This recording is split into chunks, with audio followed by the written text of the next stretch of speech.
স্মরণ শক্তি বৃদ্ধির জন্য কি করা দরকার? ছাত্রদের এই প্রশ্নটা সবচেয়ে বেশি থাকে। অবশ্য আজকাল ছাত্র বলে কোনো কথা নেই, সব বয়সের নারী পুরুষ আমাদের আজকাল কিছু মনে থাকে না।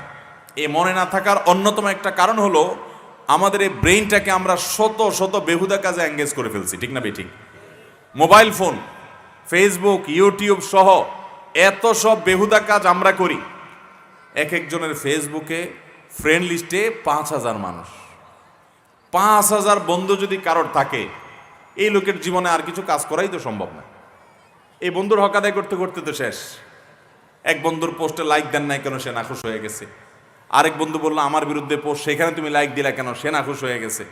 আরেকজন বললো তোমার পোস্টে আমি কমেন্ট দিয়ে আসলাম, তুমি আমার পোস্টে কেন দিলা না। আরেকজন বললো ইনবক্সে আমি নক করলাম, তুমি রিপ্লাই দিলে না কেন। এই বেহুদা কাজ করতে করতে দরকারি কাজ করার সময় আজকাল আমাদের সময়গুলো শয়তানের।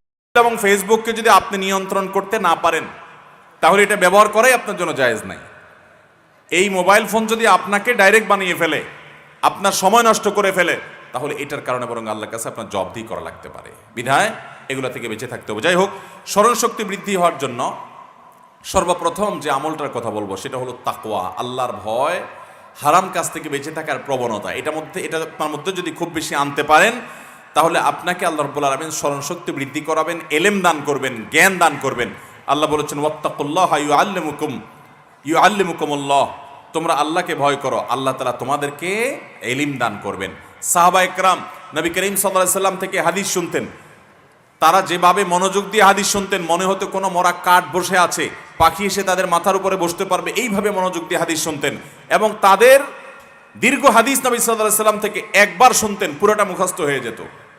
তাকওয়া ছিল তাদের মধ্যে। মুসলমান আল্লাহ রাব্বুল আলামিনের পক্ষ থেকে সাহায্য পাওয়ার জন্য হারাম থেকে বাঁচার মানসিকতা থাকতে হবে, তাকওয়া থাকতে হবে। দ্বিতীয়ত, কিছু খাবার আছে যে খাবারগুলো স্মরণ শক্তি বৃদ্ধি করার জন্য মুহাক্কিক ওলামা একরাম, ইসলামের সোনার যুগের অনেক মনীষীগণের অনেক বক্তব্য উক্তি পাওয়া যায়। যেমন কিশমিশের কথা অনেক ওলামা একরাম বলেন যে এটা যত বেশি খাওয়া হয়, বেশি পরিমাণে কিশমিশ খেলে স্মরণ শক্তি বৃদ্ধি হয়। আদার কথা অনেকে বলেছেন। আধুনিক যুগে অনেক গবেষকরা গবেষণা করে অনেক খাবার বের করেছেন যে এই সমস্ত খাবারগুলো, এগুলোতে স্মরণ শক্তি বৃদ্ধি পায়। স্মরণ শক্তি বৃদ্ধির জন্য তৃতীয় আরেকটা গুরুত্বপূর্ণ বিষয় হলো সময় মতো ঘুমানো। আমাদের বেশিরভাগ ছাত্ররা দেখবেন রাত 12টা 1টা 2টা পর্যন্ত বই পড়ে, এরপরে দেয় ঘুম, সকাল 9টায় উঠে ফজর নামাজ নাই। ঠিক না ঠিক? এই যদি অবস্থা হয় তো আপনার স্মরণ শক্তি কোত্থেকে বাড়বে? স্মরণ শক্তি বৃদ্ধি হওয়ার জন্য অনেক গুরুত্বপূর্ণ একটা আমল হলো টাইমলি ঘুমানো, সুন্নাহ লাইফস্টাইলকে ফলো করা। আপনি খাবারের ক্ষেত্রে সুন্নাহ লাইফস্টাইল ফলো করেন, পেটের 3 ভাগের 1 ভাগ খাবার, 1 ভাগ পানীয়, আর 1 ভাগ খালি রাখেন। সালাদ টালাদ জাতীয় খাবার বেশি করে খান, তাহলে পানীয়র কাজ হয়ে যাবে। সামান্য খাবার খান, বেশি পরিমাণে সালাদ খান, তাহলে পানীয় হয়ে গেল, খাবার হয়ে গেল, আর একটু খালি রাখেন। এই সুন্নাহটার উপর আমল করা যে কত কঠিন। খালি রেখে আবার উঠবো কেমনে? এত আইটেম আবার খালি রাখি উঠি কেমনে? ভাইরা আমার, এখন অবশ্য ডাক্তাররা যখন আমাদেরকে ফজিলত বলা শুরু করে দিছে, হুজুরদের ফজিলতে কাজ হয় নাই, ডাক্তাররা যখন বলা শুরু করে দিছে যে বেশি খাইলে খবর আছে, শরীরে তেল চর্বি থাকলে খবর আছে, এই জন্য খানা কন্ট্রোল করেন। এখন মাশাআল্লাহ অনেকে খানা কন্ট্রোল করতেছে। নবী করিম সাল্লাল্লাহু আলাইহি সাল্লাম সপ্তাহে 3 দিন, মাসে 3 দিন রোজা রাখার জন্য নির্দেশ করেছেন, ওসিয়ত করেছেন। সপ্তাহে 2 দিন সোমবার বৃহস্পতিবার রোজা রাখতে বলেছেন। তখন আমরা মানি নাই। এখন ডাক্তাররা বলছে মাঝে মধ্যে ফাস্টিং করতে হয়, না হলে স্বাস্থ্য ধ্বংস হয়ে যাবে। এখন দেখবেন ওয়াটার ফাস্টিং করে। ওয়াটার ফাস্টিং বুঝেন? ওই যে ভোর রাতে একটু পানি খায় আর কিচ্ছু না। কারণ তাকে কিটো ডায়েট করতে হবে, টমুক ডায়েট করতে হবে, স্বাস্থ্যের শরীরে চর্বি কমাইতে হবে, তার যৌবন আবার ফিরিয়ে আনতে হবে। এই জন্য খানা কমায় চর্বি টর্বি গলায়। ডাক্তাররা ফজিলত বলার পরে আমল শুরু করছেন।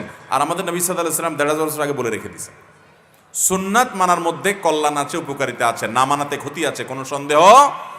অতএব স্মৃতিশক্তি বৃদ্ধির জন্য সুন্নাহ লাইফস্টাইল, সেটা খাওয়ার ক্ষেত্রেও এবং আপনার ঘুমের ক্ষেত্রেও।